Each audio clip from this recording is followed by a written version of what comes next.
warahmatullahi wabarakatuh.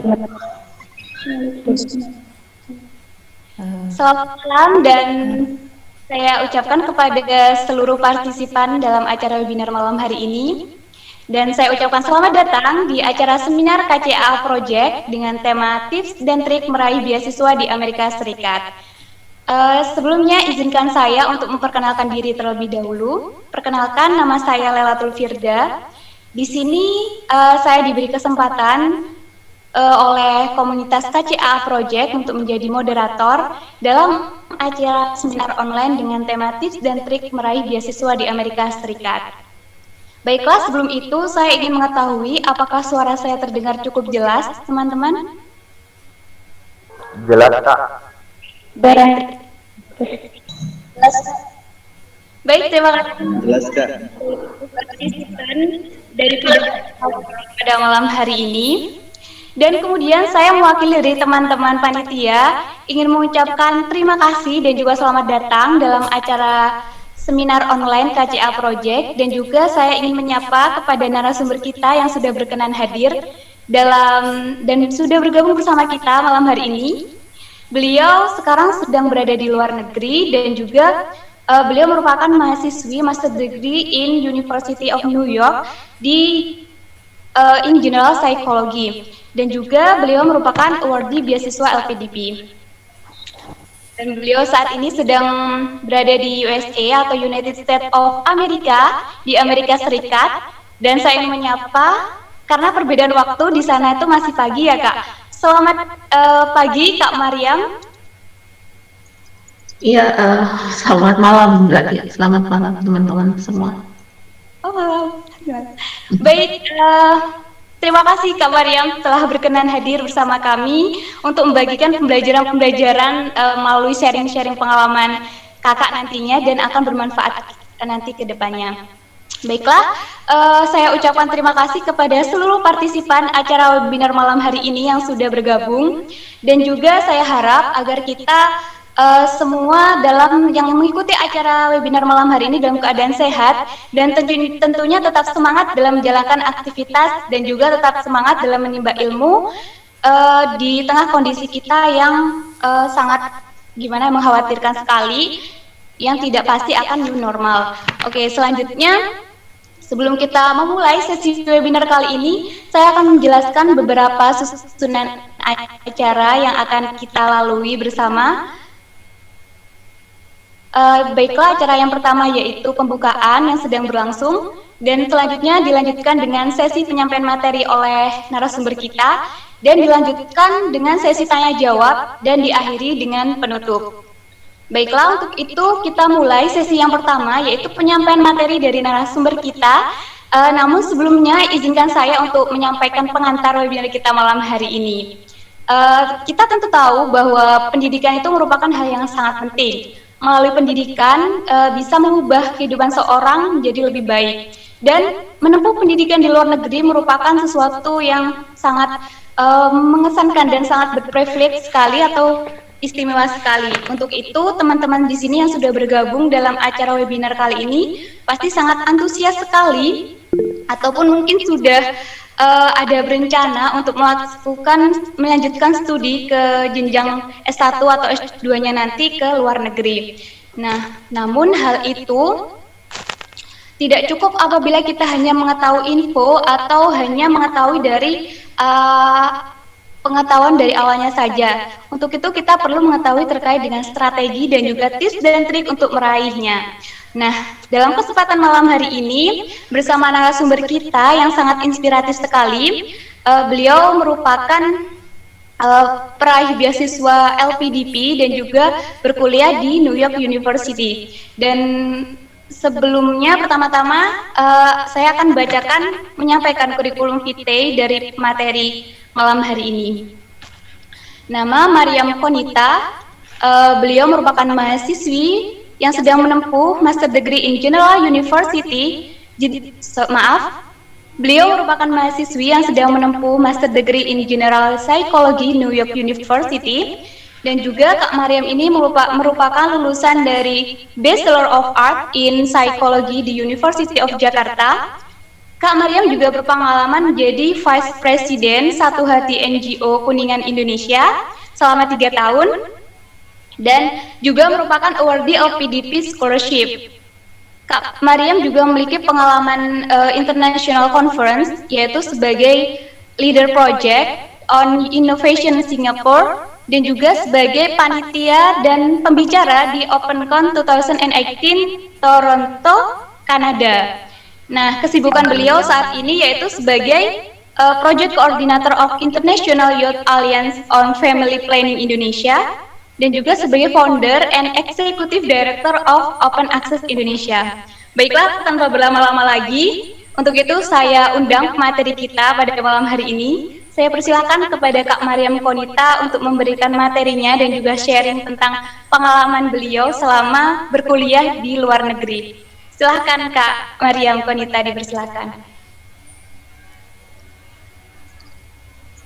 Oke, sebentar aku coba sharing screen-nya. Iya, Kak.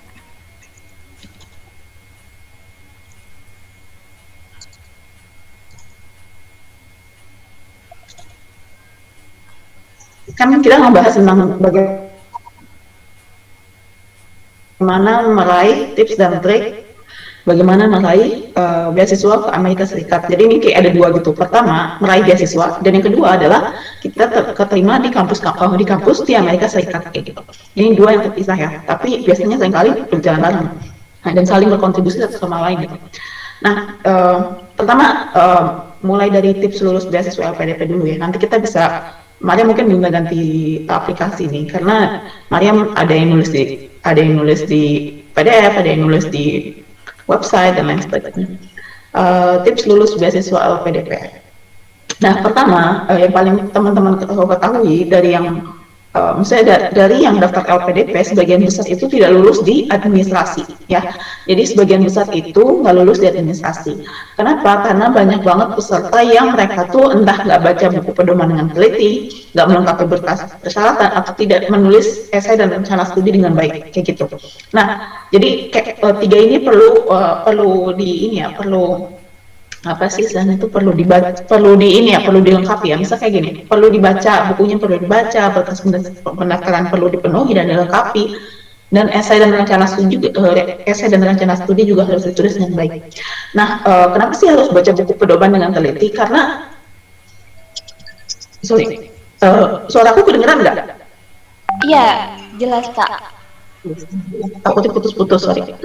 Nah, kenapa sih harus baca buku pedoman dengan teliti? Karena LPDP itu, kenapa aku nyebutnya LPDP? Kenapa nggak Fulbright atau misalnya beasiswa yang lain? Sebenarnya bisa aja kita bahas Fulbright, tapi karena Mariam pakar di LPDP dan LPDP itu lebih banyak menerima peserta gitu ya. Jadi kalau Fulbright itu dari 30.000 aplikasi yang masuk atau sampai 50.000 aplikasi yang masuk, yang keterima itu cuma 30 sampai 50 gitu. Jadi sedikit banget satu orang itu kepilih dari 1.000 gitu, jadi susah banget. Nah, kalau LPDP itu setidaknya dari 10.000 gitu ya.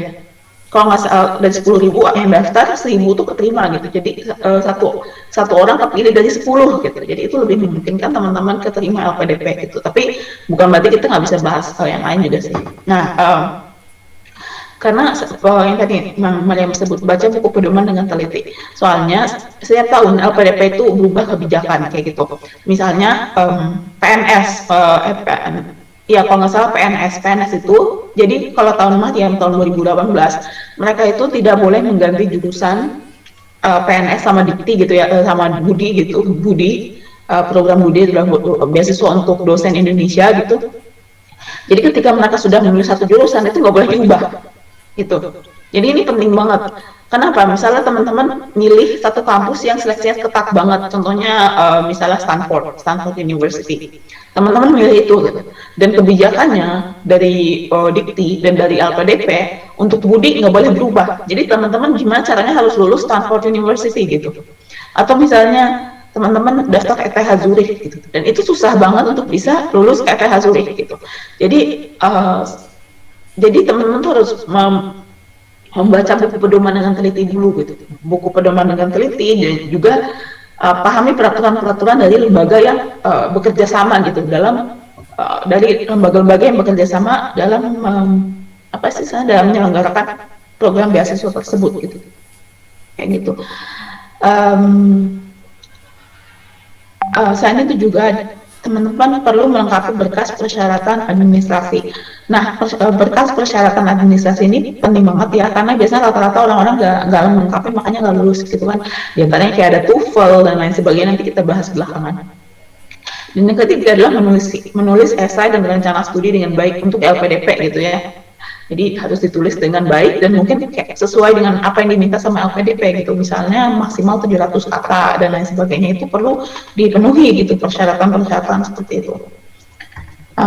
Nah, ini persyaratan pendaftaran itu kan pertama gini, persyaratan pendaftaran itu masuknya ke administrasi ya. Nah, persyaratan administrasi itu ada dua, persyaratan yang melibatkan pihak eksternal dan yang kedua berkas persyaratan yang tidak melibatkan pihak eksternal.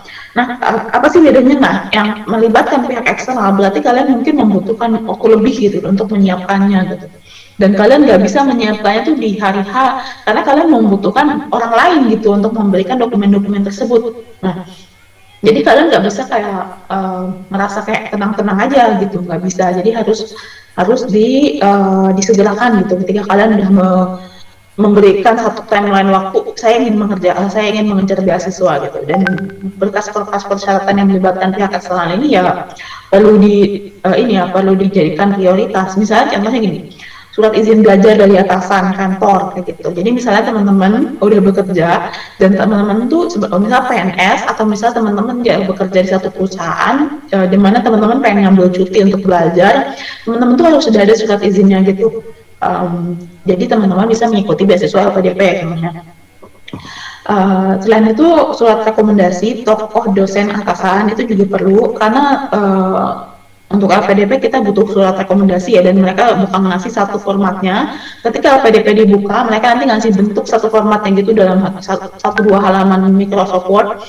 Nanti dosen kita itu tinggal nulis rekomendasinya apa gitu di Microsoft Word, di file tersebut gitu. Nanti kita dicetak dengan, biasanya dicetak dengan apa sih istilahnya tuh, kop surat gitu ya gitu. Jadi tapi format isinya, bentuk isiannya, bentuk kontennya itu udah ditentukan sama LPDP. Contohnya bentuk kontennya itu kayak bagaimana kayak ada centang-centang gitu loh, kayak sifat kepemimpinan dari mahasiswa ini dan lain sebagainya.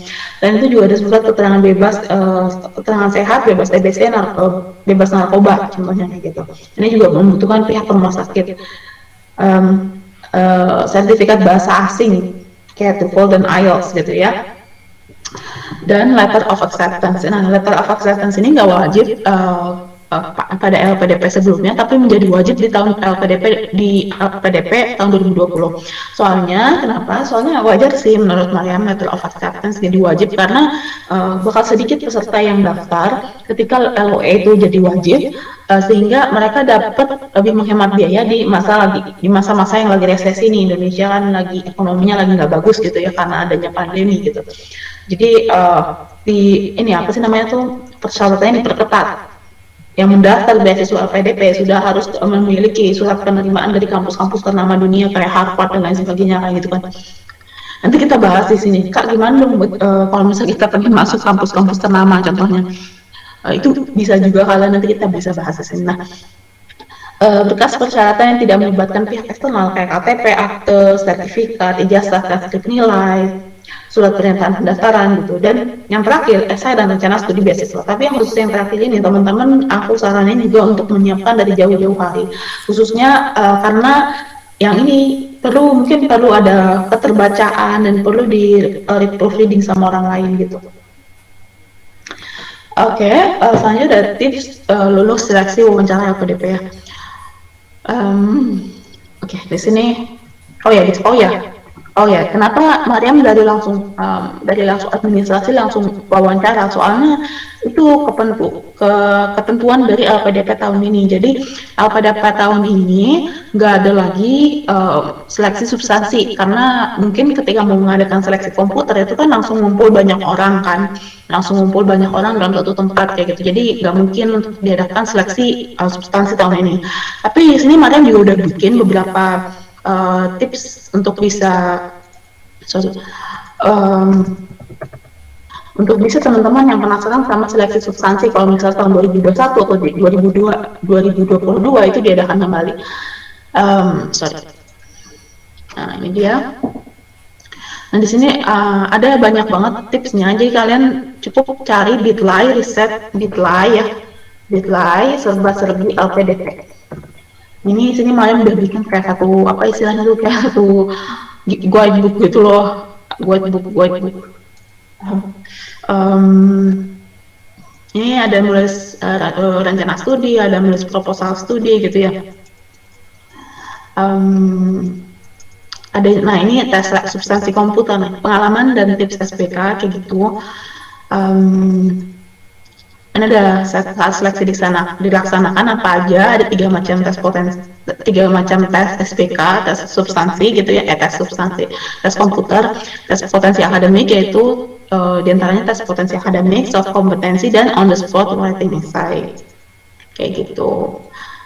Tapi apakah ini akan diadakan lagi, kurang tahu ya dengan kondisi pandemi seperti ini, dan mungkin kalau kita karena vaksin udah ketemu, mungkin akan diadakan lagi tahun 2021 atau 2022 gitu ya. Nah ini LGD, karena LGD itu kan masuknya ke dalam barengan sama tes ini ya, dibarengin sama tes wawancara gitu ya. Tapi biasanya karena ini LGD itu kayak ketemu langsung gitu sama beberapa orang sekaligus, jadi kayak nggak mungkin untuk dilaksanakan. Jadi Mariam langsung ke seleksi tips, ke seleksi wawancara. Nah seleksi wawancara di sini Mariam bisa nggak sih digedein? Oke. Seleksi wawancara di sini Mariam bikin 2, yaitu tips umum dan tips khusus. Kenapa Mariam bikin 2? Karena tips umum ini mungkin teman-teman udah tahu banget gitu, jadi kayak apa sih gitu kan, kayak mengulangi informasi-informasi yang udah ada di internet sebelumnya. Yang pertama adalah bersikap sopan dan bersahabat. Itu pasti wajib ya gitu. Jadi teman-teman harus menunjukkan salam, sopan, berlagak sopan kepada pewawancara. Yang kedua itu teman-teman udah harus menguasai esai, CV, dan rencana studi yang digunakan untuk mendaftar. Kenapa? Karena pewawancara ini mereka memegang laptop masing-masing atau memegang data masing-masing. Kalau Mariam sih laptop kalau nggak salah ya. Jadi mereka itu yang mereka lihat itu adalah esai, CV, rencana studi kita gitu, dan biodata diri kita, dan mereka tuh mengeksamine itu gitu, menginvestigasi itu. Kalau teman-teman udah memahami esai, CV, dan rencana studi yang teman-teman buat sendiri, itu kayak bakal ditanyain kemana kemari gitu, kesana kemari, dan kok ini kayak sederhana ya gitu. Ya iyalah, kita pasti tahu lah tulisan yang kita buat sendiri. Ya sebenarnya seringkali nggak sesederhana itu gitu, karena orang-orang sering membuat satu pernyataan yang mereka tuh lupa gitu. Kenapa mereka memasukkan hal itu ke sana gitu, atau mereka tidak benar-benar menguasai hal tersebut, hanya menyebutnya sekilas, gak taunya itu yang malah menjadi sasaran wawancara gitu. Jadi harus dapat dikuasai ya seluruhnya, 100% itu harus dikuasai. Esai, CV, rencana studi dibaca lagi gitu ya sebelum kalian wawancara gitu, atau beberapa hari sebelum wawancara dibaca lagi dan dipelajari. Lakukan simulasi wawancara dengan teman dan sama pendaftar LPDP, jadi kalian bisa lebih terlatih gitu ya dalam menyusun kata-kata dan lain sebagainya. Berpenampilan rapi, baik, sopan, dan formal ataupun semi formal gitu. Jadi kalian harus pakai sepatu gitu, jangan menggunakan pakaian berbahan kaos, ini dijelas ya. Dan siapkan amunisi terbaik untuk wawancara seperti draft tesis penelitian. Kalau teman-teman udah punya LOE dan dan misal nggak ada ketentuan untuk wajib memiliki LOE sebelumnya gitu. Nah, kadang teman-teman udah punya surat penerimaan dari kampus yang teman-teman ingin daftar gitu. Jadi teman-teman bisa bawa LOE. Selain itu juga teman-teman bisa melatih diri dengan berbagai kemungkinan pertanyaan. Jadi bisa membuat banyak banget draft pertanyaan gitu ya. Dan ini jangan dihafal ya. Jawaban-jawaban draft pertanyaan teman-teman bikin jawabannya dan setiap pertanyaan tersebut, tapi jangan dihafal. Jadi nanti ketika kalian wawancara, kesannya itu tidak dibuat-buat gitu. Jadi gini, jadi kayak gimana dong Kak kalau nggak dihafal? Jadi itu tuh hanya ingin membantu bagaimana kalian menyusun kata-kata dengan baik kayak gitu. Jadi kalian tuh saat kalian sedang menulis atau saat kalian sedang latihan kayak gitu ya, itu tuh membantu kalian, oh sebenarnya tuh saya tahu susunan kalimat ini, susunan ide ini, dan susunan narasi ini tuh lebih masuk akal dan lebih baik untuk disampaikan ketika kalian bikin satu paragraf utuh gitu, yang berisi jawaban-jawaban kalian. Menjawab pertanyaan dengan tepat dengan pengalaman dan data, nggak hanya menjawab pertanyaan jawaban-jawaban secara normatif gitu.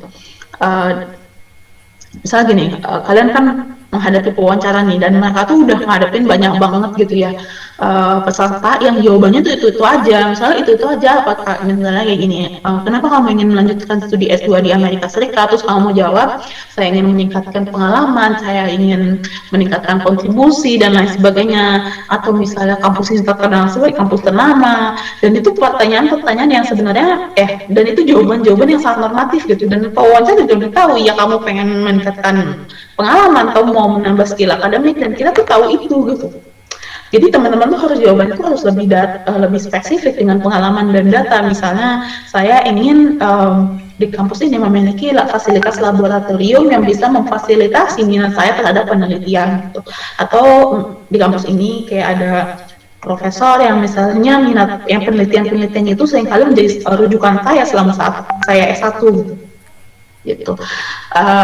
Body language itu penting. Di sini ada satu video yang aku rekomendasikan.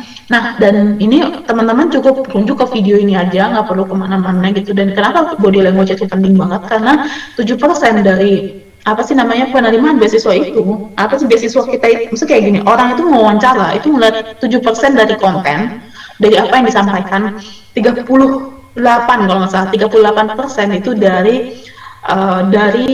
intonasi suara, dan juga selanjutnya adalah sekitar 55% itu dari body language. Jadi body language itu yang paling penting gitu, yang paling ngasih peran tersirat kepada si interviewer gitu, melihat kapabilitas kita gitu. Di sini teman aku ada satu rekomendasi video yang aku rekomendasiin, dan aku merujuk ke sini aja gitu. Oh ya, sebelumnya nantilah, jangan menyela wawancara, yang jelas ya, jawablah pertanyaan dengan santai dan alami. Jadi teman-teman dengan santai juga jangan senderan terlalu ke sini gitu terus nyantai, enggak. Jadi teman-teman menunjukkan minat santai tapi serius, dan juga jawabnya harus natural gitu. Jangan baper. Ini akhiri wawancara dengan ucapan terima kasih. Nah, ini ada selanjutnya tips khusus yang Mariam yang nggak dibuat orang lain di website manapun, yaitu adalah wawancara dengan LPDP dengan nilai nadi sempurna. Bagaimana caranya? Soalnya Mariam gini ya, pas Mariam itu kan gabung ke satu grup Telegram gitu ya. Mariam gabung ke satu grup Telegram, dan di grup Telegram itu adalah mereka-mereka yang ingin mendaftar LPDP luar negeri tahun 2018. Nah, terus akhirnya setelah kita tuh udah selesai nih seleksi wawancara dan seleksi substansi lainnya kayak LGD gitu, itu udah selesai nih. Terus akhirnya diumumin hasilnya, nilai wawancara gitu kan. Terus teman-teman yang lain tuh ada yang ngasih tahu nilai wawancara saya 620, nilai wawancara saya 500, nilai wawancara saya 640, dan lain sebagainya. Oh, jadi Mariam mikir, oh ternyata nilai maksimal wawancara itu 650-an ya, atau 700 ya, Mariam mikir kayak gituan. Jadi semua teman-teman itu yang di LPD, yang di grup Telegram itu, yang kalau nggak salah isinya ada 6.000 orang, itu mikir kayak gitu. Jadi kayak nilai wawancara itu maksimal 650 gitu. Sampai akhirnya Mariam keluar nilai wawancara Mariam, dan nilai wawancara Mariam itu 792 gitu kan, kaget. Kok tinggi sendiri gitu kan, ketika yang lain tuh 600-an gitu. Dan ternyata nilai maksimal wawancara itu 800 gitu kan.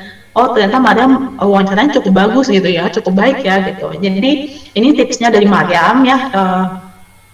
Pertama, teman-teman jangan menjawab terlalu normatif. Gimana caranya dapetin nilai wawancara yang nyaris sempurna gitu ya. Yaitu yang tadi udah Mariam jelasin, jangan menjawab terlalu normatif gitu ya, jangan terlalu menjawab yang itu aja, jawabnya tuh harus spesifik gitu ya. Entah kalian mau minatnya di bidang akademik atau di bidang profesi, itu jawabannya tuh harus benar-benar spesifik ke situ dan detail gitu. Kayak gitu. Misal tentang riset, tentang kenapa supervisor kalian di universitas, kenapa profesor yang ada di universitas tersebut bisa menjadi supervisor kalian dalam bidang penelitian yang kalian minati dan lain sebagainya. Yang kedua, data. Nah, kenapa data? Misalnya gini, ini bukan hanya data tentang ini bukan hanya data tentang kampusnya, bukan hanya data tentang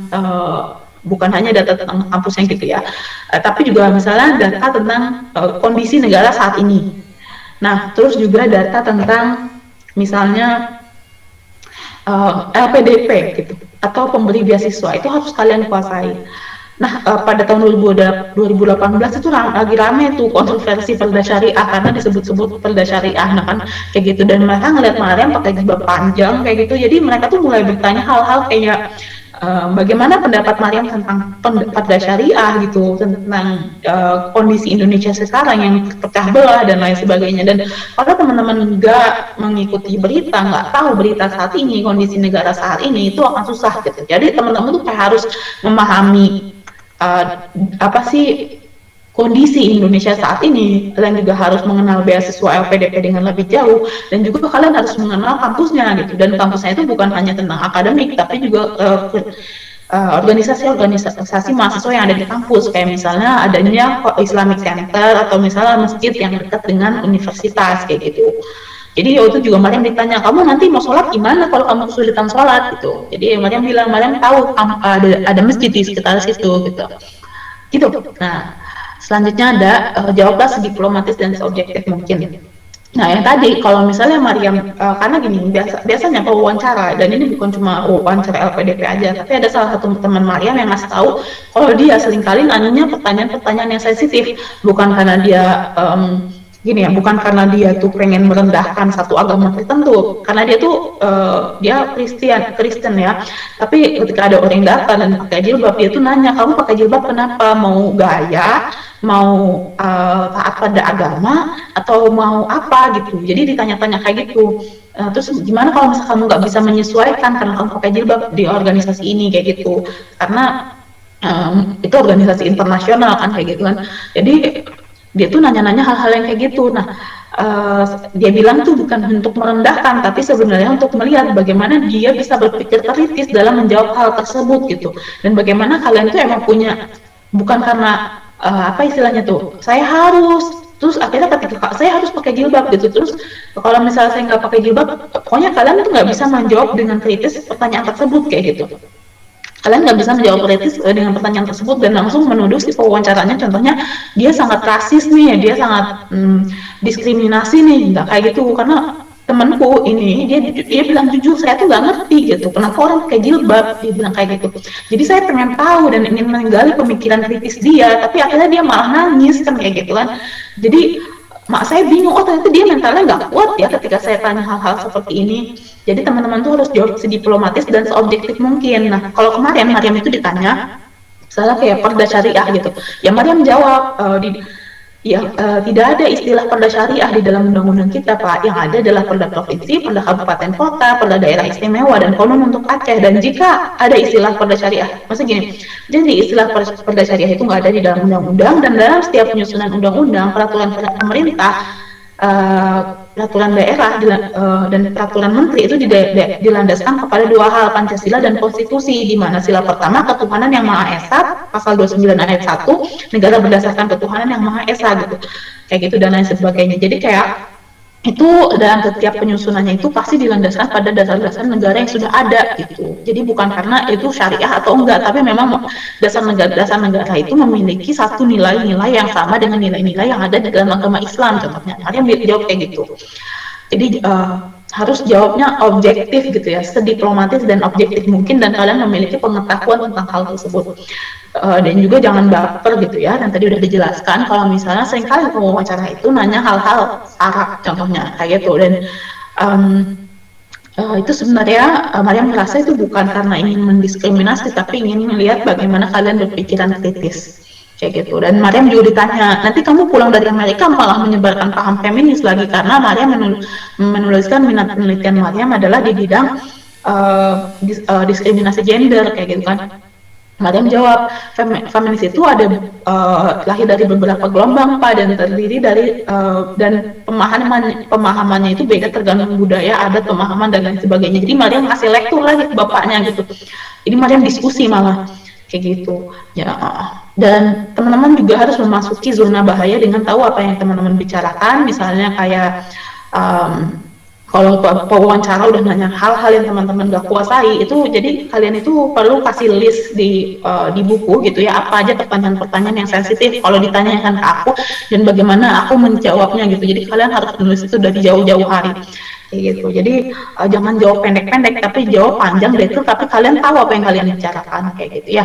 Jadi harus mampu memasuki zona-zona yang kalian tidak kuasai sebelumnya. Jadi harus banyak latihan. Kalimat mujarab untuk dikatakan. Jadi kalian saat wawancara itu kalian harus memahami dari sudut pandang pemberi beasiswa. Ini bukan hanya di LPDP saja, tapi di Fulbright juga dan lain sebagainya. Kalian harus memahami kenapa sih beasiswa itu ingin ngasih ke kalian, dan kalian itu ada di antara tengah-tengah, dan faktanya kalian itu ada di tengah-tengah banyak sekali pendaftar yang lain gitu. Dan bagaimana kalian menjadi investasi yang paling tepat di antara seluruh pendaftar tersebut, kayak gitu kan. Jadi kalau misal salah satunya itu Mariam itu, ini bukan kalimatnya sendiri secara literal ya, tapi makna apa yang disampaikan dari kalimat ini. Mariam kasih tahu, Pak, Bu, baiklah, saya memahami bahwa penerima beasiswa ini akan menggunakan uang pajak yang diberikan oleh rakyat demi melanjutkan studi lebih tinggi.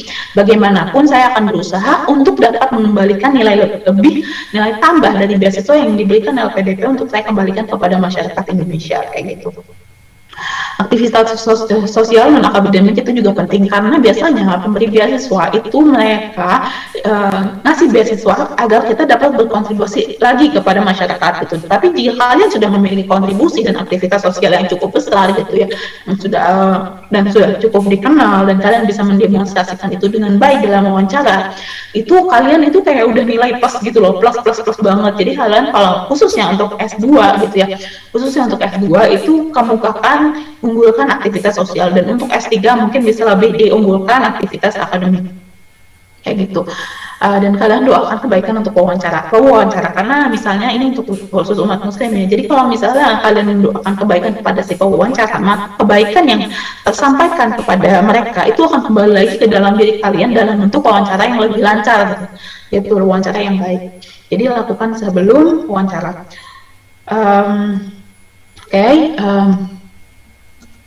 Jadi ini tips dari wawancara. Oke, selanjutnya Mariam balik lagi di sini. Lumayan ya, karena ini banyak banget kan, ini temanya tuh luas gitu. Jadi Mariam tips lulus seleksi, tips lulus administrasi, tips lulus seleksi wawancara dan administrasi. Nah sekarang kita memasuki persiapan dokumen untuk masuk kampus nih. Kita mau milih kampusnya di Amerika nih. Ada beberapa dokumen yang teman-teman perlu siapkan, dan ini kayak penting banget untuk teman-teman siapkan sebelum kalian mendaftar. Ini sebenarnya Mariam ngambil dari Instagram Mariam tanpa mengurangi esensinya ya, gitu. Sambil Mariam mencoba untuk menjelaskan.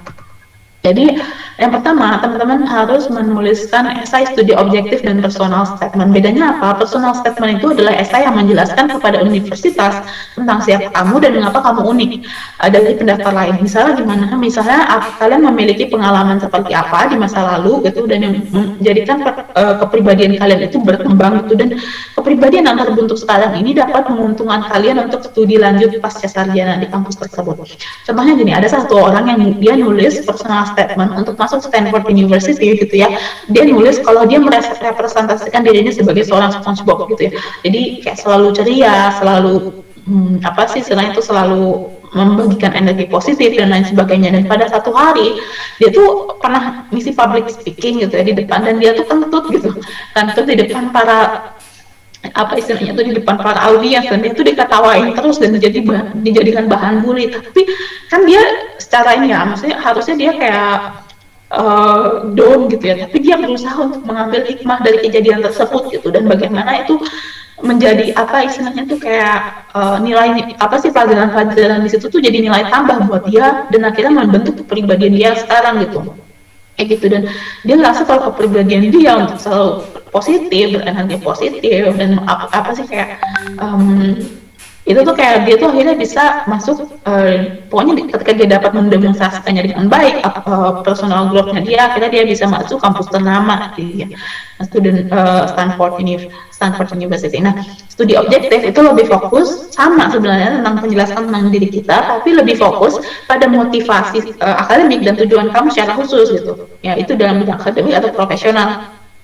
Jadi misalnya kenapa kamu pengen masuk kampus ini, kenapa kamu pengen menjadi seorang lawyer gitu, kenapa kamu ingin menjadi seorang ahli hukum dan lain sebagainya.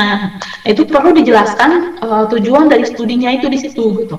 Nah, itu harus yang tadi sudah Mariam jelaskan, itu harus spesifik, harus detail, dan jangan jawab-jawab dengan hal-hal normatif. Saya ingin menambahkan pengalaman, saya ingin menambahkan skill akademik, itu boleh, tapi dalam satu dua kalimat pendek gitu loh. Jadi kayak satu kalimat umum yang ditulis di awal paragraf. Biasanya kan satu kalimat-kalimat deskriptif ya di depan awalnya. Kalau nggak salah deskriptif atau induktif gitu ya. Jadi di bagian awalnya itu ada satu kalimat umum, kemudiannya udah mulai merinci gitu kan. Di kalimat-kalimat selanjutnya sudah mulai merinci. Nah, tapi yang bagian awal itu cukup satu kalimat, dua kalimat. Jangan apa istilahnya itu. Jangan ngejelasin hal-hal normatif itu terlalu panjang gitu. Jadi teman-teman itu harus lebih ke masalah-masalah yang lebih spesifik dan unik tentang diri kalian sendiri gitu. Misalnya laboratorium ini yang tadi udah Mariam jelaskan ya. Laboratorium ini bisa memfasilitasi minat studi yang aku miliki kayak gitu. Berapa ini ya waktu persiapan ini nggak usah lah. Surat rekomendasi dari atasan maupun dosen yang tadi udah dijelaskan ya, dan orang yang dan segini mintanya ke siapa Kak? Mintanya ke tokoh terkenal, gubernur Jawa Barat, minta ke presiden, atau mending ke dosen kita yang bahkan dia tuh belum tinggi jabatannya tapi dia kenal kita. Jawabannya jauh lebih baik ke dosen kita tapi kenal kita meskipun dia jabatannya belum tinggi. Itu jauh-jauh lebih baik. Dan universitas itu mencarinya itu, bukan mencari kalian tuh bukan mencari tokoh besar siapa yang merekomendasikan kalian tapi nggak kenal kalian, gitu ya. Apalagi gini ya, ini masalah integritas akademik. Jadi kalau bisa hindarilah itu nepotisme dan lain sebagainya, kayak gitu. Jadi kalian harus menempuh jalur yang benar, jalur profesional dengan baik. Sertifikat kemampuan bahasa Inggris. Nah, biasanya kayak ada persyaratan ya untuk sertifikat untuk daftar kampusnya kayak IELTS atau IBT, TOEFL IBT. Biasanya minimum universitas di Amerika itu minta IELTS 7, TOEFL IBT 93 atau 100 gitu ya. Tapi bukan berarti kampus itu kayak kayak mandek banget gitu loh harus 7. Beberapa kampus itu bisa cuma rekomendasi, bukan requirement. Rekomendasi itu IELTS minimum 7. Tapi kalau IELTS-nya 6,5 nggak apa-apa karena itu hanya direkomendasikan. Tapi kalau misalnya kampus nulisnya requirement, berarti persyaratan itu wajib. Berarti IELTS harus 7 kayak gitu. Kalau TOEFL IBT juga ya sama 9 juga kayak gitu. So, baca itu tulisannya rekomendasi atau requirement. Mariam sendiri pas lagi daftar NYU itu IELTS Mariam 6,5. Soalnya Mariam pas lagi ujian juga itu sakit kan. Gitu Mariam sakit gitu. Jadi ya udah Mariam I did my best lah gitu. Coba daftar aja, akhirnya keterima gitu ya. Jadi jangan jangan patah arang gitu ya, jangan yang patah semangat. Nah, gimana caranya meningkatkan IELTS atau TOEFL IBT? Nah, itu banyak banget lah pembahasannya. Nah, teman-teman bisa follow Instagram Mariam.Konita gitu ya. Tapi mungkin salah satunya di antaranya teman-teman kalau misalnya masih S1 sekarang bisa mulai kayak mulai baca buku berbahasa Inggris, literatur berbahasa Inggris, atau apapun bagaimanapun cara teman-teman belajar bahasa Inggris dengan efektif dan baik gitu dan konsisten. Misalnya gini, teman-teman ngerasa lebih cocok nih saya belajar bahasa Inggris dari dengerin podcast gitu berbahasa Inggris kayak TEDx dan lain sebagainya, itu lakuin. Atau saya senang belajar bahasa Inggris dari film dan lain sebagainya, itu lakuin gitu. Yang penting caranya adalah konsisten minimal 10-15 menit sehari. Kenapa Mariam katakan 10-15 menit sehari? Karena ini Mariam kurang dari 2 menit lagi ya, bentar ya. Transkrip nilai itu yang tadi udah transkrip nilai dari studi sebelumnya yang telah ditranslasi ya, itu juga perlu. Terus jadi transkrip nilainya itu diterjemahkan gitu, harus diberikan kepada penerjemah tersumpah gitu ya.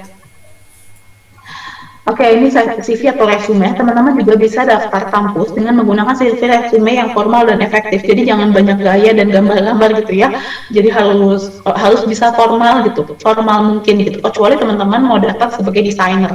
Nah, untuk acuannya teman-teman bisa download dari CV-nya Stanford, atau kalau mau daftar di kampus-kampus Eropa pakai CV Europass.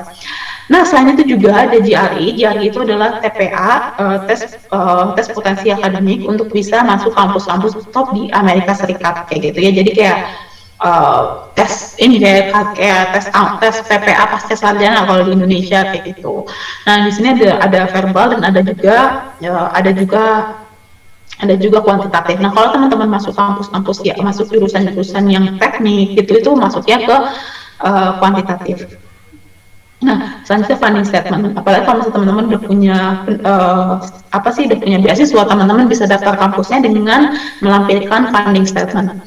Oke, tips mulai LOE ini ada tambahan 10 menit, 20-10, oke. Ada 9 menit lagi ya.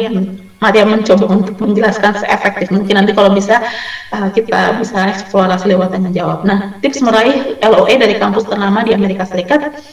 Bagaimana memperoleh LOE dari kampus universitas top dunia ya? Itu yang tadi yang Mariam. Yang perlu teman-teman tahu itu mau daftar di universitas perguruan tinggi top dunia itu seperti berkencan. Jadi kalian tertarik orangnya, kalian kenali orangnya terlebih dahulu. Kalau cocok baru dideketin. Nah itu juga kalau kampus-kampus itu ya. Jadi kalian kenalin orangnya. Kalian survei kampusnya, kalian kunjungin websitenya, lihat program studinya dan cocok baru dideketin, baru daftar.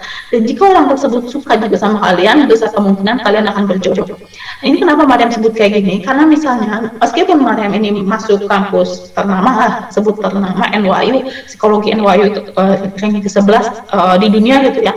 Tapi misalnya Mariam coba untuk daftar di satu kampus yang tidak ternama, yang rankingnya tuh lebih dari 1000 di QS misalnya, meskipun ranking sangat bias ya, tapi ya mau kita masuk kemana lagi gitu kan.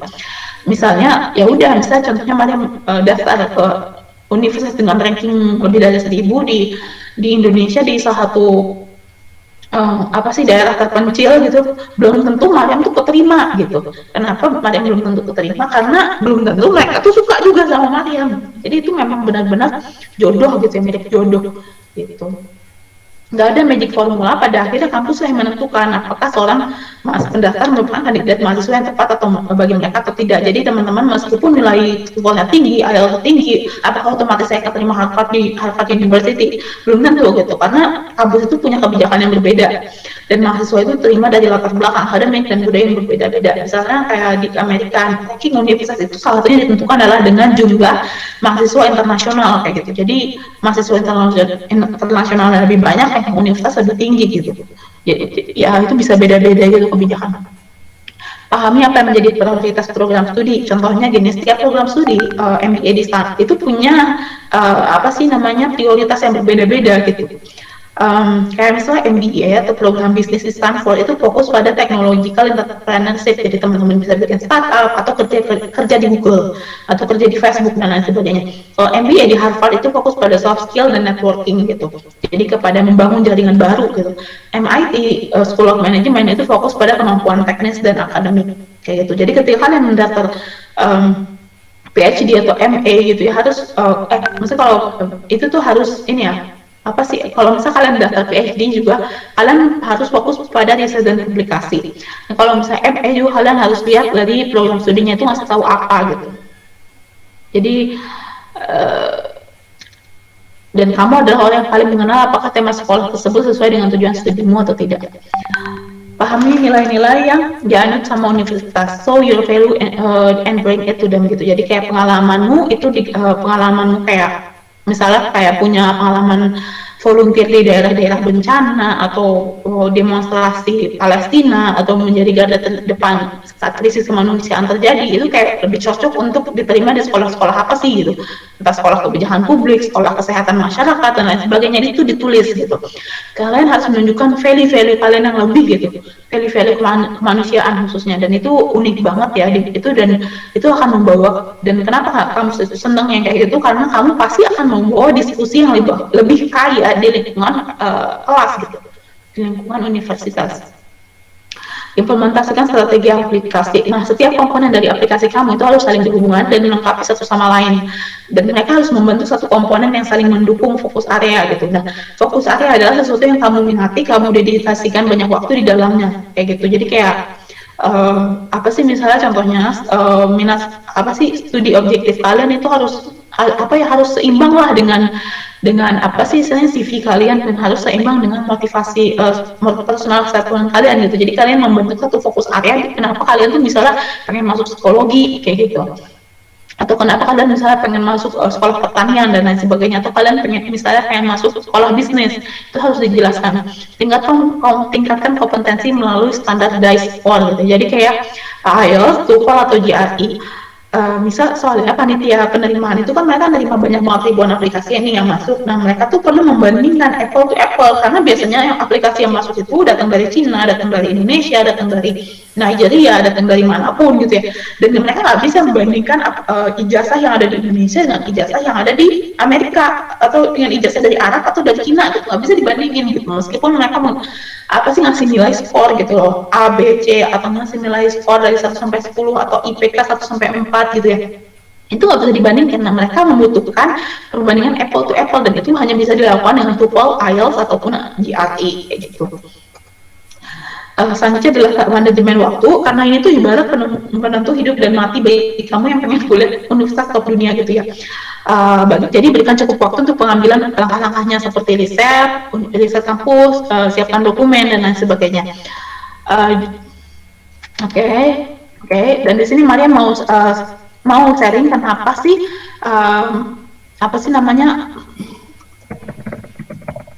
Maria mau sharing kenapa sih teman-teman sebenarnya tuh bisa untuk daftar di kampus-kampus ternama, contohnya di Harvard University. Kenapa sih Maria, sebelum begini, pertama kenapa sih Maria menyuruh teman-teman tuh untuk menyiapkan diri di kampus-kampus terbaik dunia? Soalnya itu kayak kita sekarang lagi pandemi nih, kita sekarang lagi pandemi nih, dan sekarang teman-teman nggak tahu kan kebijakan LPDP ternyata harus sudah ada mendapatkan LOE dari kampus-kampus terbaik dunia gitu. Nah, itu kan kaget ya kita, sementara kita menyiapkan, saya pengennya daftar kampus yang biasa aja deh gitu, dan dan pasti keterima lah gitu. Oh, ternyata kebijakan pemberi beasiswa itu berubah gitu. Jadi sebagai jaga-jaga, teman-teman itu harus menyiapkan diri untuk daftar di kampus-kampus ternama, dapetin LOE terlebih dahulu, dan itu akan lebih mudah buat kalian kalaupun nggak dapetin LOE dari sini, atau misalnya kalian nggak sempat daftar tapi kalian memang sudah terbentuk IELTS, mesti terbentuk skillnya gitu untuk masuk kampus-kampus yang seleksinya tinggi gitu, kayak gitu. Pun sebenarnya beberapa universitas ini tuh sebenarnya nggak terlalu ini loh, kalian tetap bisa masuk kampus-kampus ternama tanpa harus melewati satu seleksi yang ketat banget gitu. Contohnya Harvard University kan kayak LPDP itu sekarang kan list universitas sedikit kayak cuma Harvard, Stanford dan lain sebagainya. Nah, jadi kayak gimana aku bisa dapetin LOE gitu. Sebenarnya kalian nggak harus kesulitan di situ kalau kalian tahu program studi apa yang sebenarnya nggak terlalu ketat gitu, dan kampus-kampus juga punya program studi seperti itu. Misalnya kayak ini graduate school of design. Sorry, give me one more minute. Graduate School of Education. Nah, contohnya di sini kan gini ya, di sini ada gambar satu orang, di sini ada 10 nih. Nah, ini artinya dari 10 orang yang keterima satu gitu. Dari 10 orang yang keterima satu. Tapi kita lihat di mana letaknya, di mana letak selektifnya. Kita lihat di sini. Ini kan PhD nih, Master of Education. Oke. Ini di sini letak selektif. Di sini teman-teman dari 100 pendaftar yang keterima 54 gitu. Jadi 54% pendaftar itu keterima loh, dimasuk Harvard School of Education. Jadi 1.700 apply, 912 keterima. Nah, kenapa bisa kayak gini? Soalnya Harvard University itu soalnya kalau S2, khusus S2 ya, kalau di Amerika itu kayak dianggap sekedar jembatan atau bagi orang-orang yang tidak memahami mau S3 di mana.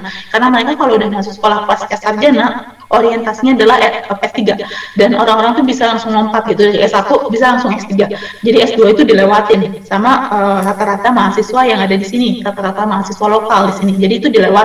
Makanya S2 itu sedikit yang daftar. kayak gitu, sedikit yang daftar. Dan 1.700 yang apply ini adalah hanya mereka yang berani. Jadi bukan berarti ini kualitasnya jelek ya, karena bisa daftar Harvard aja udah keren gitu dan memenuhi persyaratannya aja udah keren, tapi bukan berarti jadi kalian nggak bisa mencoba untuk memenuhi setiap persyaratan yang dikasih. Nah, yang ketat itu justru di PhD ini berarti. Jadi dari 586 yang terima 29, jadi cuma 5% yang terima gitu. Jadi kalau misalnya teman-teman mau daftar S2 itu lebih menguntungkan. Ini clear dong Kak. Ya sebenarnya nggak juga, karena di mana-mana pendidikan itu memang menggunakan uang gitu, dan memang banyak sekarang di dunia sekarang ini pendidikan itu ya dikapitalisasi gitu. Jadi ya sebenarnya yang paling penting adalah bagaimana kalian meningkatkan nilai skill akademik kalian dari fasilitas yang telah tersedia gitu sih. Oke, mungkin sekian dari Mariam, kurang lebihnya mohon maaf. Kalau ada yang ditanyakan silakan. Oke. Baik, terima kasih Kak Mariam atas materi yang sudah disampaikan kepada kita semua. Dan saya rasa sudah cukup menjawab dari tema kita pada malam hari ini, yaitu tentang tips dan trik untuk meraih beasiswa di Amerika Serikat. Nah, selanjutnya saya infoin buat teman-teman semuanya untuk bisa memulai untuk mengirimkan pertanyaan kepada narasumber kita malam hari ini. Dan juga untuk teman-teman semuanya mungkin habis ini kita akan melanjutkan ke sesi sharing session bersama Kak Konita. Nah, sebelum itu saya mau mengajukan pertanyaan kepada Kak Mariam ini sambil menunggu teman-teman mengajukan pertanyaan kepada materi. Sebenarnya ini merupakan pertanyaan yang dasar, juga banyak orang yang menanyakan terkait ini, Kak. Jadi apa sih bagaimana pengalaman dalam meraih beasiswa khususnya di University of New York ini melalui beasiswa LPDP, dan mungkin Kakak bisa menjelasin terkait dengan kenapa harus ke luar negeri gitu, Kak. Mungkin Kakak bisa menjelasin positif dan juga negatifnya kuliah di luar negeri, dan suka dukanya bagaimana? Boleh sharing pengalamannya, Kak?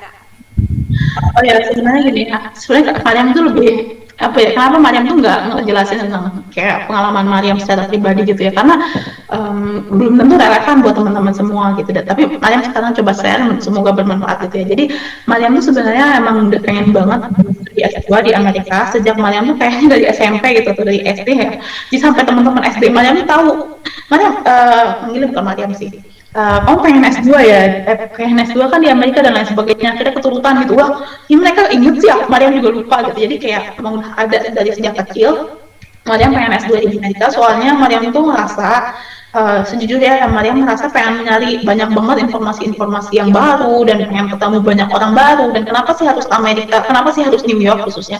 Soalnya kalau di New York ini kan urban ya, jadi urban itu ada banyak orang dari Korea, ada banyak orang dari Chinese, dan mereka tuh kesini barengan gitu. Dan Mariam tuh terasa lingkungan internasionalnya, dan ketika Mariam berdiskusi, Mariam banyak mengobrol dengan mereka, jadi kayak Mariam tuh dapetin banyak sekali informasi gitu secara langsung dari orang-orang dari berbagai negara gitu. Kayak perbedaan budaya dan lain sebagainya, pelajaran-pelajaran yang bisa diambil, dan itu bisa diaplikasikan, bisa dibawa ilmu-ilmu tersebut beyond NYU buildings gitu. Jadi di luar dari building NYU. Jadi kayak membantu Mariam untuk membuka wawasan lebih luas lagi sih, kalian ketemu sama banyak orang dari berbagai negara kayak gitu. Nah, selain itu juga kayak itu yang pertama. Jadi Mariam pengen banget ketemu banyak orang dan merasakan dunia internasional. Jadi nggak pengen terkungkung di satu lingkungan aja, satu negara aja, nggak mau kayak gitu. Jadi Mariam pengen ketemu berbagai macam ya itulah individu dari berbagai negara. Selanjutnya itu karena fasilitas dan juga karena kualitas akademiknya itu juga jauh lebih baik di sini gitu ya, dari yang Mariam pelajari. Karena di sini tuh kayak misalnya tingkat kualitas pendidikannya juga lebih bagus kan, maksudnya kayak gini ya, mereka tuh lengkap banget itu fasilitas-fasilitas untuk MRI, brain imaging, karena di sini NYU itu kayak mereka tuh punya mereka tuh fokusnya neuroscience gitu kan, fokusnya neuroscience dan sebagainya. Jadi mereka tuh punya fasilitas-fasilitas yang memadai dan publikasi dan lain sebagainya. Dan itu pun nggak harus di NYU, teman-teman bisa daftar Harvard atau daftar kampus dimanapun biasanya memiliki kayak apa sih istilahnya itu, kayak ya pasti ada keuntungan masing-masing lah kenapa kalian pengen di luar negeri pun, tapi nggak harus luar negeri, kalau mau ke Indonesia juga nggak masalah kalau emang sesuai dengan minat studi kalian kayak gitu. Dan Mariam sebenarnya pengen mencari banyak pengalaman internasional kayak magang di United Nations dan hadir di konferensi internasional, dan juga kalau kalian sudah ada di lingkungan ini gitu kayak itu entah diadakan di New York, entah diadakan di Philadelphia, di Washington atau di Kanada, dan itu lebih mudah buat Mariam berangkat dari sini. Itu. Terus yang kedua itu kenapa Mariam pengen banget luar negeri, dan segala kebijakan yang ada di dan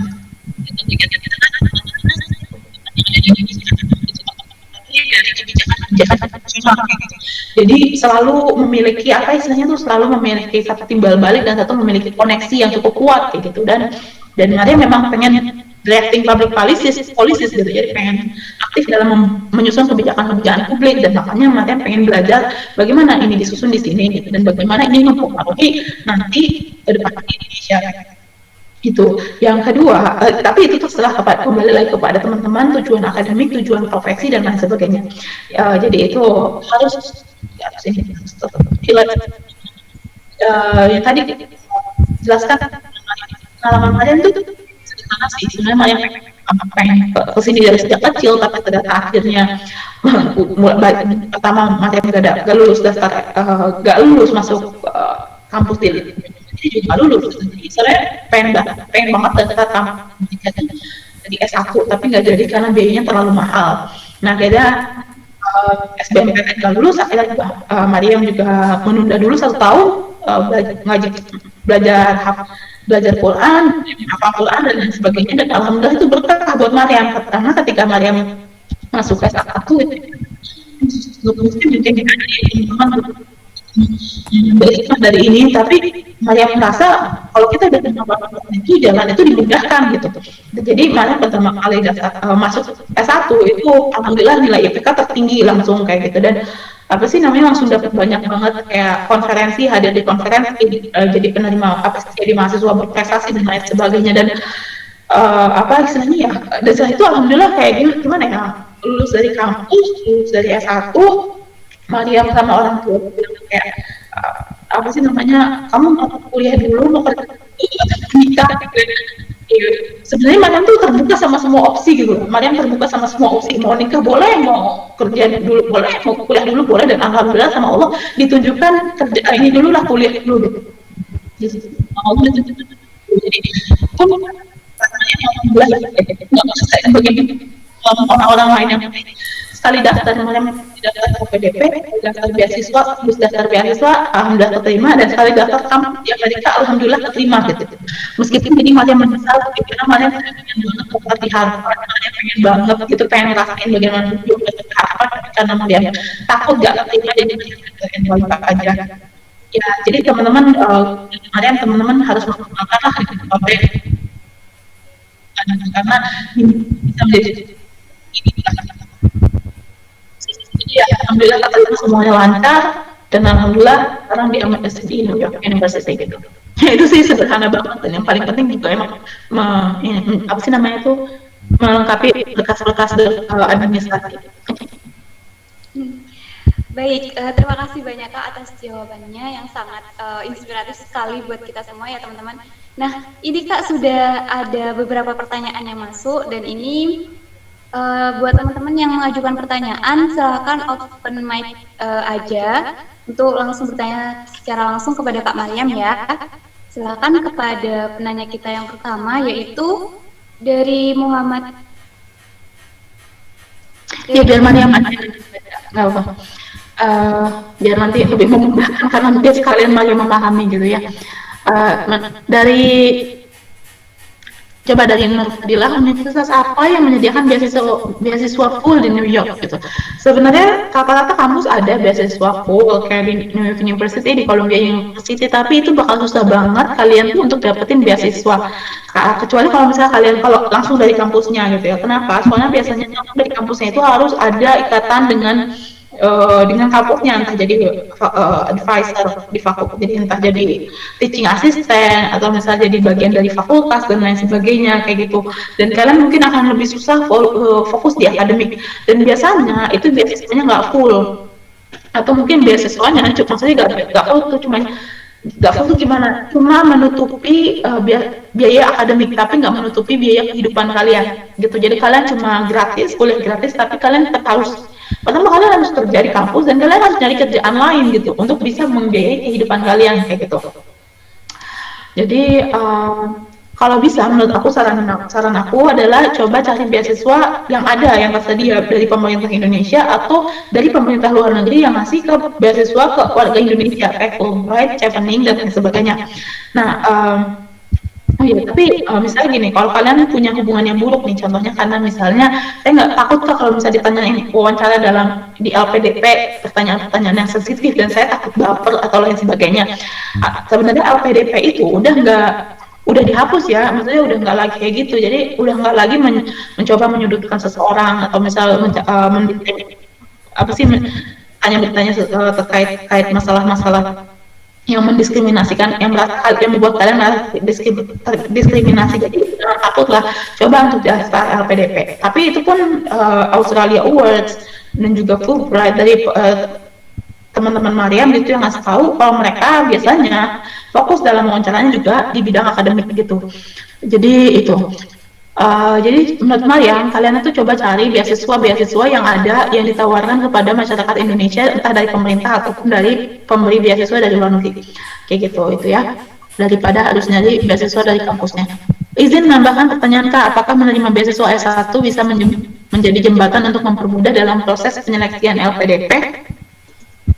Dan berapa kira-kira presentasinya Kak? Terima kasih. Oke, begini. Sebenarnya nggak terlalu mempengaruhi ya, apakah kalian sudah menerima beasiswa S1 atau enggak. Itu banyak banget yang menjadi, itu mungkin mempengaruhi gitu, tapi banyak banget yang menjadi apa sih faktor pertimbangan kalian untuk bisa keterima LPDP. Nah, Mariam sendiri penerima beasiswa S1 ya, tapi itu nggak dibahas gitu. Itu sama sekali nggak dibahas selama mau Mariam itu wawancara. Jadi yang pertama itu sangat selektif banget, sangat selektifnya itu sangat literal banget ya, sangat teknis banget gitu secara kuantitatif. Contohnya gini, kayak administrasi atau juga tes seleksi berbasis komputer gitu ya, tes komputer itu kan kayak itu kalian itu dinilai berdasarkan pertama apakah administrasi ini memenuhi atau tidak gitu. Nggak dilihat apakah kalian punya prestasi apa selama kalian S1, itu nggak dilihat, tapi apakah seluruh beasiswanya ini, seluruh dokumennya ini terpenuhi atau tidak, itu yang dilihat. Terus yang kedua, saat kalian seleksi berbasis komputer itu dilihat apakah nilai kalian itu memenuhi atau tidak ambang batas dari seleksi berbasis komputer tersebut. Misalnya dari 300 ambang batasnya 195 pas Mariam ya. Kalau kalian nggak memenuhi 195, terlepas kalian punya banyak banget prestasi tingkat internasional, kalian memiliki beasiswa S1, punya banyak aktivitas volunteer dan lain sebagainya, itu nggak akan lewat gitu. Misalnya kalian nggak akan lulus gitu, jadi kalian mau udah dapat beasiswa LOE dari kampus ternama kayak Oxford contohnya, kalian nggak akan lulus kalau nilai kalian nggak nyampe ambang batas 195, jadi langsung disingkirkan gitu ya, secara kejam gitu ya, saat gitu. Jadi itu bagaimana kalian coba untuk bersainglah dengan diri sendiri agar bisa memenuhi kriteria tersebut kayak gitu. Jadi kayak gitu. Nah, saat kalian lagi wawancara biasanya itu kan udah mulai kualitatif. Saat kalian wawancara itu penerima beasiswa itu. Nah itu Mariam nggak ditanyain jujur. Jadi kayak itu tuh lebih ke akademik. Jadi lebih ke akademik kalian ke depannya, kontribusi sosial kalian ke depannya. Tapi itu mungkin bisa ditanyain, tapi nggak terlalu banyak berkontribusi karena banyak banget istilahnya faktor-faktor yang lain. Kayak gitu. Dan nggak ada presentasi itu kayak nggak ada gitu loh. Jadi itu lebih kayak presentasinya tuh kayak nggak kayak gitu, presentasinya tuh nggak kayak ke situ. Kalau nggak salah setahu Mariam ya, presentasinya tuh kalau nggak salah gini, di wawancara LPDP yang pernah Mariam lihat itu kayak gini, pengetahuan tentang LPDP itu berapa persen, berapa poin, pengetahuan tentang negara itu berapa poin, pengetahuan tentang akademik, kemampuan akademik kalian nanti kemampuan akademik kalian nanti ketika kalian itu menjadi mahasiswa itu berapa poin kayak gitu. kayak gitu sih kalau ingat Mariam. Tapi itu udah lama banget, itu juga tahun 2018 ya. Oke, selanjutnya, seberapa besar sih Kak pengaruh organisasi pada CV? Bagaimana tips Kakak untuk memilih organisasi yang sesuai dengan passion jurusan kita? Uh, sorry. Berapa besar pengaruh organisasi pada CV itu sebenarnya cukup sebenarnya gini ya, kalau kalian mahasiswa S1 dan kalian itu mau daftar kampus-kampus yang jurusan yang orientasinya tuh apa sih master by thesis gitu ya, jadi orientasinya itu penelitian. Kalau misalnya organisasi tersebut tidak memiliki relevansi dengan tujuan akademik kalian, itu jangan ditulis. Jadi lebih baik kalian itu CV-nya tuh kosong melompong, bukan kosong melompong banget ya. Lebih baik CV-nya tuh sedikit 1 halaman atau 2 halaman maksimal daripada kalian menuliskan organisasi-organisasi yang nggak sesuai dengan tujuan kampus tersebut kayak gitu, tujuan program studi kalian tersebut gitu.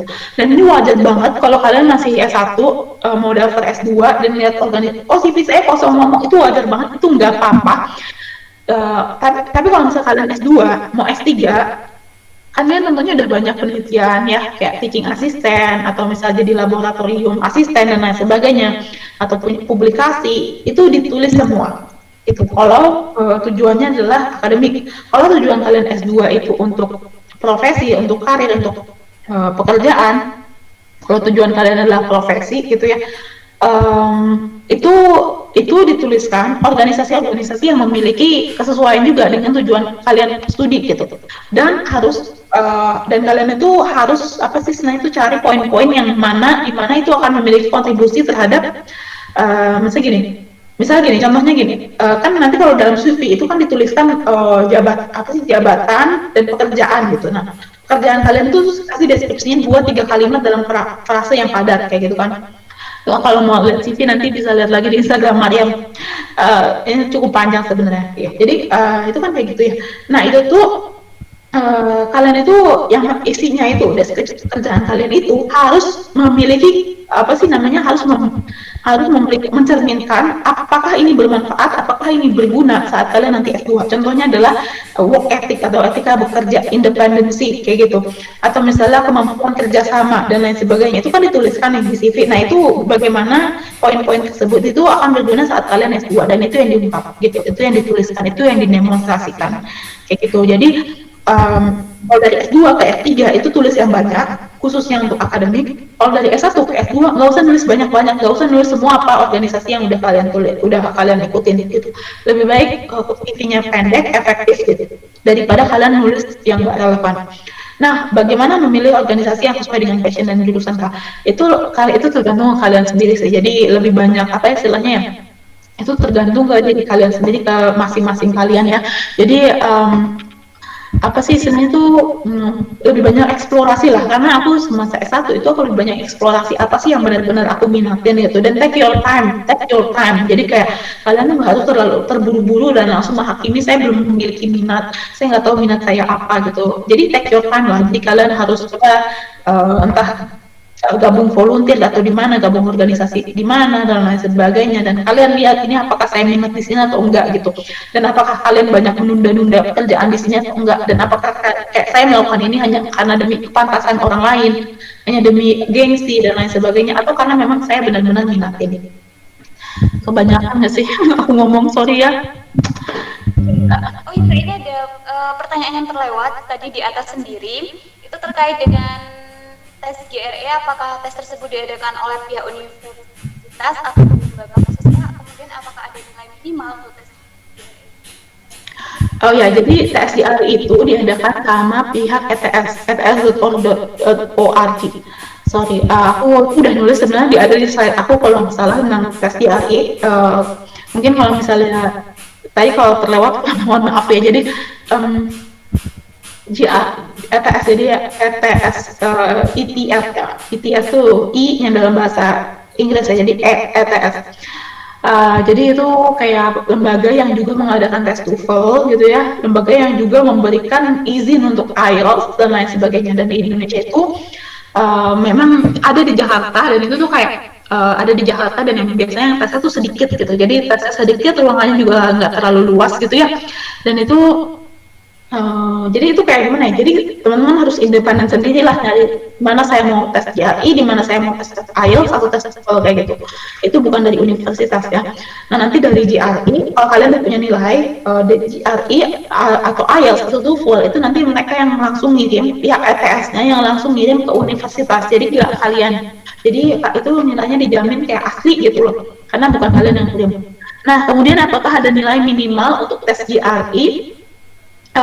Sebenarnya nggak ada ya, jadi gini, sebenarnya nggak ada, tapi kalian itu harus tingkatkan aspek di mana yang sesuai dengan jurusan kalian. Contohnya program studi teknis lah, kayak teknik informasi atau teknik sipil atau misalnya elektronika atau matematika dan lain sebagainya. Tingkatkan di bagian kuantitatif, bagian perhitungan, karena kuantitatif itu kayak lebih mirip TPA. Oh ya, kuantitatif itu gimana sih Kak? Itu gampang banget loh kuantitatif. Aku termasuk yang nilainya di atas rata-rata. Jadi itu kuantitatifnya GRE itu kayak matematika SMA. Matematika kelas 1 sampai kelas 3 SMA, tapi di dalam bahasa Inggris kayak gitu. Jadi aku cukup pelajari matematika SMA dan aku ketahui istilah-istilahnya di dalam bahasa Inggris, udah itu aja. Nah tapi kalau yang susah itu verbal, itu susah banget ya, jujur itu susah banget, karena bahkan bukan untuk non native ya, bahkan untuk lokal di sini ya, lokal Amerika itu susah banget di AI gitu ya, karena mereka tuh tesnya tuh kayak mereka tuh kayak gini loh, kayak satu kalimat yang terdiri dari satu kalimat, satu paragraf itu yang terdiri dari berbagai macam kosakata yang jarang sekali digunakan di dalam bahasa Inggrisnya sendiri gitu. Jadi itu hanya kosakata yang terlalu akademik gitu, dan bagaimana kita tuh memahami arti tersebut gitu dalam konteks apa ini tuh artinya apa kayak gitu. Jadi nyari sinonim dari kalimat apapun itu dalam bahasa Inggris yang susah. Jujur itu susah banget buat Mariam, dan Mariam gak bohong. 1 bulan belajar GRE itu adalah framing belajar yang paling cukup ketat buat Mariam ya. Nah, apakah ada minimal untuk tes GRE? Nggak ada. Bahkan sekarang udah mulai dihapus di berbagai macam universitas. Kenapa? Karena dari hasil penelitian tidak ada korelasi antara nilai GRE tinggi dengan nilai IPK tinggi kayak gitu. Nggak ada korelasi. Jadi, apalagi dengan adanya pandemi ya. Jadi teman-teman cukup diuntungkan karena kalian nggak harus ngambil tes GRE. Itu bisa apa ya istilahnya? Karena sekarang kantor-kantor ditutup, jadi teman-teman nggak harus ngambil tes GRE kayak gitu. Tapi kalaupun itu masih ada gitu ya mau bagaimana, ya teman-teman harus ngambil kayak gitu ya. Dan apakah ada minimal? Nggak ada gitu. Yang penting kalian tinggikan nilai di yang tadi Anda bilang ya, yang sesuai dengan program studi kalian. Dan jujurnya Mariam tuh harusnya tingkatin nilai verbal ya, nilai verbal Mariam yang harusnya tinggi, tapi nilai verbal Mariam tuh jelek gitu, jelek banget menurut Mariam, jelek lah pokoknya, di bawah rata-rata. Tapi alhamdulillah Mariam lulus gitu. Jadi alhamdulillah Mariam lulus gitu, meskipun nilainya ngepas banget, karena selalu mereka tuh apa sih namanya, officer, apa sih, pokoknya panitia penerimaan, admission officer ya, itu mereka tuh selalu melihat dari dokumen-dokumen yang lain, kayak misalnya surat rekomendasi itu yang lebih penting, atau personal statement, studi objektif itu yang jauh lebih penting daripada nilai-nilai terstandar. Terstandar itu hanya untuk menjadikan membandingkan apple to apple, tapi bukan untuk khususnya jika mereka udah mulai kesulitan untuk membuat satu keputusan antara dua kandidat, akhirnya mereka perlu membandingkan apple to apple. Tapi itu biasanya tes GRE itu nggak jadi nilai pertimbangan yang paling utama gitu. Nah, ya terakhir ada lagi pertanyaannya. Nggak apa-apa ya, Mariam kita jawab. Bagaimana cara untuk mengetahui jika universitas kita bekerja sama dengan universitas luar negeri? Oh ya, itu sebenarnya gini ya. Mariam juga kurang tahu sebenarnya sih, soalnya UNJ itu nggak terlalu banyak punya kerjasama dengan universitas luar negeri ya. Itu tergantung ya, setiap kali bentuk kerjasamanya tuh beda-beda. Contohnya kayak gini, UGM banyak banget. Kalau nggak salah ya teman-teman, mungkin di sini ada dari UGM, mungkin bisa sharing di chat box gitu ya. Kalau nggak salah, UGM itu bikin banyak kerjasama dengan universitas-universitas dari Korea Selatan gitu ya. Jadi mereka banyak melakukan pertukaran pelajar kayak gitu. Jika memenuhi beberapa syarat itu loh, kalau nggak salah ya. Dan itu biasanya diumumkan di mana? Biasanya diumumkan di, kalau nggak salah ya, setahu Mariam itu kayak diumumkan mungkin di media sosialnya UGM atau misalnya di Mading atau misalnya melalui pihak-pihak fakultas nanti diumumkan ke setiap kelas-kelas kayak gitu. Terus juga misalnya bagaimana cara mengetahui jika universitas kita atau misalnya di Unpad ya, kalau nggak salah dia melakukan kerjasama ya dengan Korea Selatan dan itu tuh dihubungkan lewat fakultas. Jadi nanti dari fakultas nyari ke mahasiswa yang tepat untuk dijadikan mahasiswa pertukaran pelajar kayak gitu. Kayak gitu, jadi kayak itu biasanya informasi-informasi pribadi di dalam universitas. Nah, ada juga bentuk kerjasama yang lain, misalnya gimana bentuk kerjasama yang lain itu nggak langsung ke universitas di luar negeri, tapi biasanya tuh pemberi lembaga pendidikan, bukan pemberi lembaga. Jadi kayak Kementerian Pendidikan di luar negeri, contohnya di Jerman. Di Jerman itu kalian itu harus gini loh. Jadi kalau ada istilahnya Anabin itu kalau misalnya gini, Anabin itu kayak database universitas apa saja yang memenuhi syarat untuk bisa mahasiswa-mahasiswanya ini untuk bisa melanjutkan studi di Jerman kayak gitu. Jadi kalian S1 di Indonesia dari UNJ contohnya, apakah bisa melanjutkan studi di Jerman? Apakah ini ada database-nya di Anabin UNJ-nya gitu. Anabin itu kayak Kementerian Pendidikan, di bawah Kementerian Pendidikannya gitu. Jadi itu kayak mereka tuh punya database-nya gitu loh. Dan ternyata UNJ itu ada secara umum, tapi psikologinya nggak ada. Jadi kalian nggak bisa lanjut ke Jerman contohnya kayak gitu kan.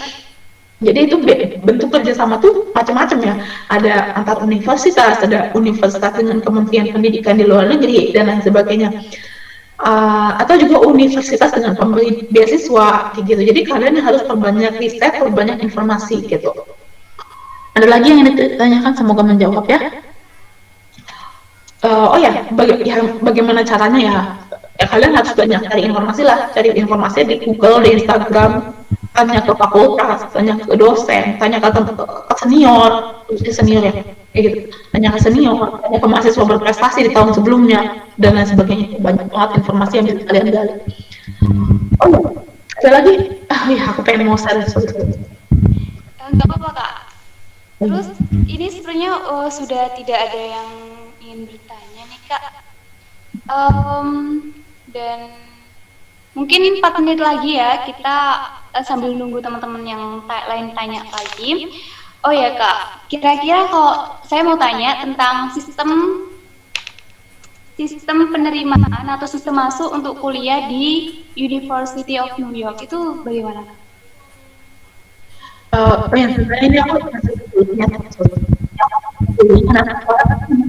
tahu gimana sih bisa aktif untuk minggu internasional pelajar beasiswa, misalnya kalian mau cari konferensi, simposium dan lain sebagainya, ya USS link opportunity.org. Jadi kalian nggak perlu terlalu tergantung dengan universitas, nggak terlalu tergantung sama lembaga-lembaga di mana kalian bernaung.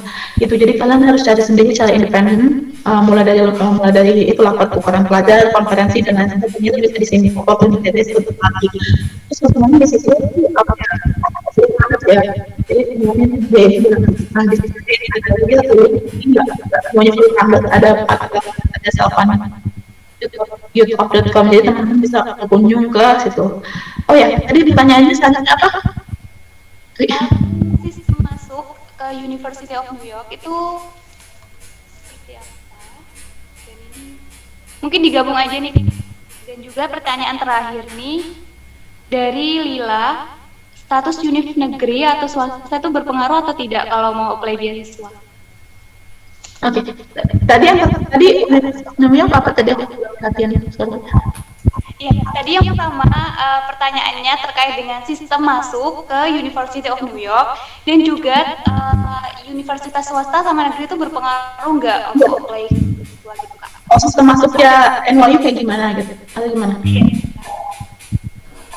Sebenarnya gini ya, sistem masuknya tuh hampir sama semua, kampus di Amerika itu sama semua. Jadi itu melalui satu website ya. Jadi kalian masuk websitenya, caranya adalah klik di Google kayak nama kampus, nama sekolah, beda ya nama kampus dan nama sekolah. Dan habis itu admission. Contohnya gini, nama kampus New York University, nama sekolah Graduate School of Education. atau graduate school of art and science kayak gitu itu ke sekolah.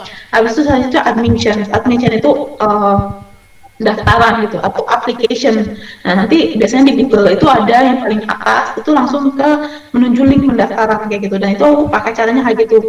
Nah, habis itu udah daftar lewat websitenya kayak gitu, penuhi semua pendaftaran, penuhi semua ininya ya, kolom-kolomnya kayak isi data diri, mengupload dokumen di website tersebut. Pertama kalian bikin akun, habis itu nanti itu ada link daftar program PhD atau program S2 atau misalnya program psikologi atau apapun, nanti kalian klik itu. Nah, kayak gitu nanti suruh data diri dan lain sebagainya kayak gitu. Dan pengumumannya juga kalau nggak salah lewat website sih kayak gitu. Jadi itu kayak sistemnya kayak gitu, segala sesuatunya udah di website itu. Ya. Terus selanjutnya itu dengan universitas negeri atau swasta itu berpengaruh nggak kalau kita mau apply beasiswa? Kalau universitas negeri atau swasta itu berpengaruh nggak ya kalau kita mau apply beasiswa itu sebenarnya nggak terlalu berpengaruh. Yang penting universitasnya itu apa ya? Kalau nggak salah catatan dari PDP terakreditasi oleh kementerian gitu. Jadi kayak terakreditasi jadi orang dan PDP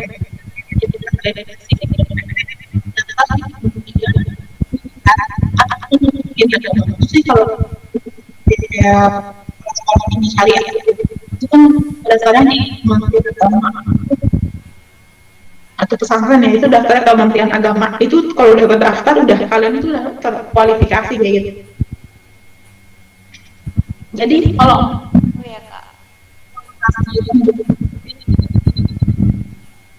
jadi kayak kalau misalnya sekedar universitas kayak terdaftar di PT di IGH atau di agama kalian nggak masuk gitu. Jadi gitu nggak biasanya langsung nggak bisa daftar langsung bisa nggak bisa langsung lulus seleksi administrasi gitu. Tapi kalau misalnya udah masuk ke tahap selanjutnya kayak tahap seleksi di proses komputer, itu kan kembali lagi ke diri kalian sendiri ya, kemampuan akademik kalian, kemampuan kalian dalam berpikir kritis, dalam menuliskan esai on the spot, atau misalnya kalian kemampuan logis kalian kayak gitu. Kembali lagi ke diri kalian. Dan yang ketiga, itu kalau kalian udah masuk seleksi wawancara itu kan lebih kualitas individu. Dan itu nggak dilihat universitas swasta, swasta atau universitas negeri gitu, itu nggak dilihat di situ, tapi ya lebih ke sosial yang ada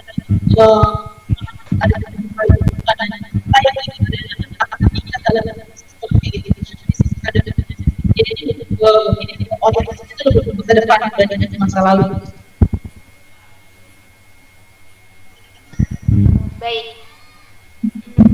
Baik, saya rasa sudah cukup, Kak. Terima kasih banyak atas jawabannya dan juga materi yang telah disampaikan oleh Kak Mariam. Baiklah teman-teman, untuk sesi selanjutnya yaitu sesi penutup. Sebelum penutup, kita akan melakukan sesi foto bersama. Nanti dari pihak tim panitia akan menghitung mundur untuk kita melakukan foto bersama materi kita, dan juga link sertifikat akan dibagikan setelah sesi penutup ini. Baik, silakan untuk panitia yang bertugas untuk memulai sesi foto bersama kita. Buat teman-teman semuanya, silakan open kamera terlebih dahulu. Sejenak kita foto bersama materi kita malam hari ini.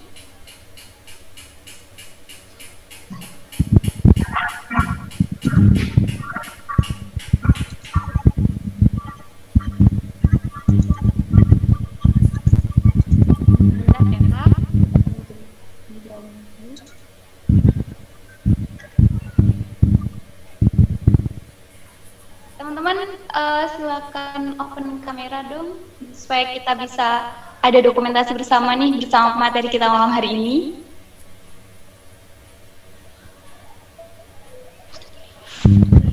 Mungkin ada beberapa foto ini nggak sih? Ada yang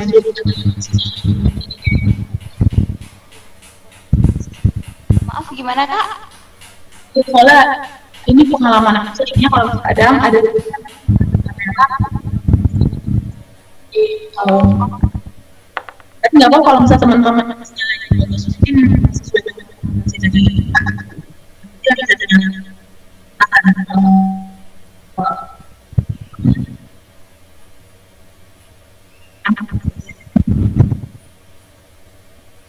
Baik. Mungkin teman-teman. Oke, sudah ya. Saya hitung mundur. Sebentar. 1, 2, 3. Oke, lagi. 1, Baik, sekali lagi. 2, 3.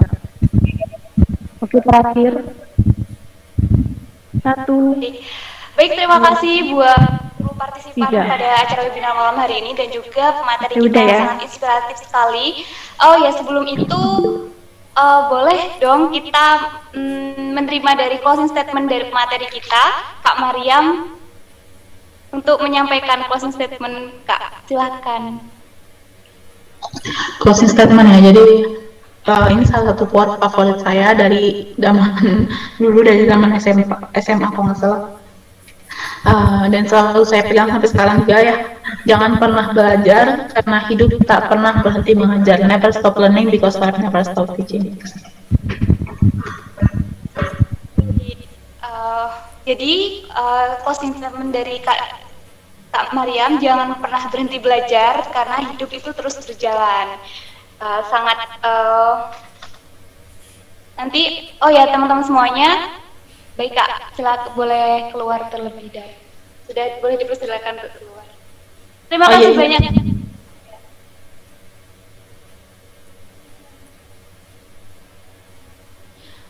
Baik teman-teman semuanya, untuk seluruh peserta webinar malam hari ini, jangan keluar terlebih dahulu karena link sertifikat akan dibagikan setelah ini ya teman-teman.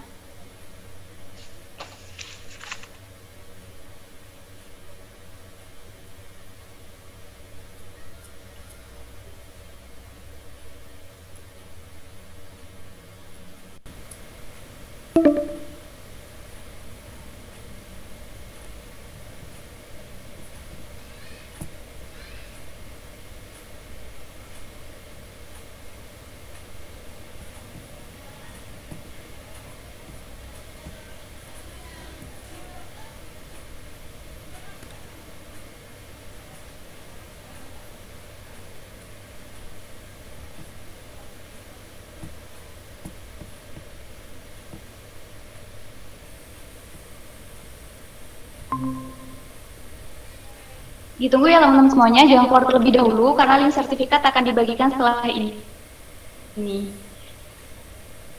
Terima kasih buat yang sudah join malam hari ini, dan jangan lupa mungkin untuk screenshot acara malam hari ini dan juga bagikan ke link story apa sih yang kalian dapat selama melaksanakan webinar malam ini, dan juga jangan lupa tag IG-nya KCAA Project.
Maaf ya teman-teman semuanya, link sertifikat akan segera dibagikan karena ini tadi masih ada kendala. Maaf ya, sebentar lagi akan kita bagikan.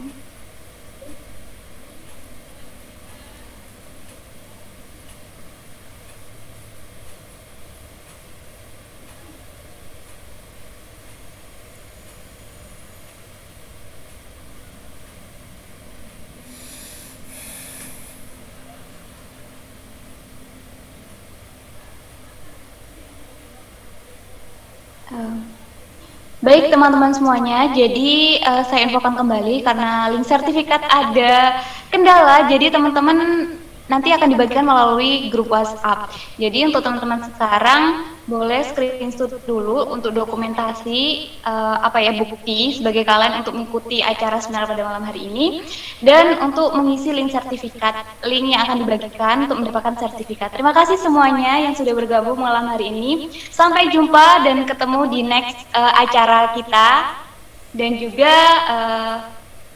sampai jumpa. Terima kasih banyak. Assalamualaikum. Waalaikumsalam warahmatullahi wabarakatuh.